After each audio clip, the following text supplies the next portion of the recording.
President Uhuru Kenyatta is warning that the government will deal firmly with those planning to disrupt the fresh presidential election scheduled for Thursday next week. The president says the government has deployed security personnel across the country to counter any threats to security during and after the elections. The National Super Alliance's Raila Odinga has called for countrywide anti-IEBC demonstrations on the election day if IEBC actually fails to implement reforms that will ensure a level playing field.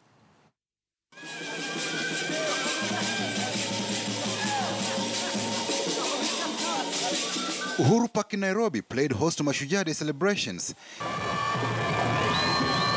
The 7th anniversary since the national holiday was renamed from Kenyatta Day to Heroes Day to comply with the Constitution.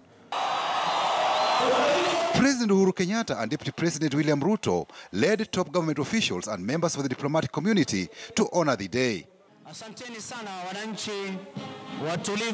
For the first time, the president came face to face with Chief Justice David Maraga since the Supreme Court nullified the August 8th presidential elections due to irregularities and illegalities committed by poll officials. Uncertainty has gripped the country over the repeat election scheduled for the next week, with the leaders from the two main political factions, Jubilee and NASA, holding highline positions over the election. NASA insists there will be no election on October 26th, while Jubilee maintains elections will go on. That my administration is ready to counter any threats to our national security during and after the elections.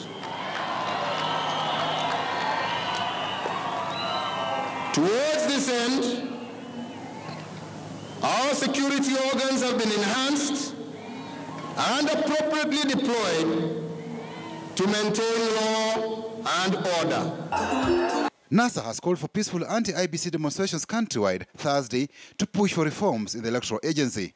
To those threatening and intimidating the Independent Electoral and Boundaries Commission, its staff and other entities, this must cease forthwith. The president used the platform to campaign for re-election. I once again humbly appeal to all Kenyans to vote me back to office for another term of 5 years. Next Thursday, we go back to the ballot. And we go back to the ballot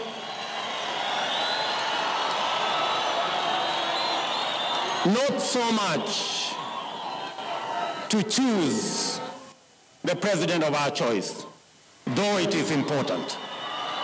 Not so much to choose the policies of our preference, though that is also important.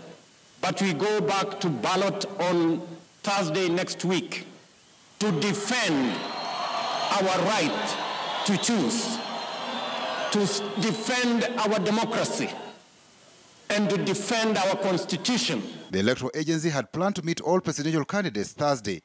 IEBC cancelled the meeting and said it will set another date after agreement with the candidates ahead of the poll. The government has set aside Sunday as the National Prayer Day.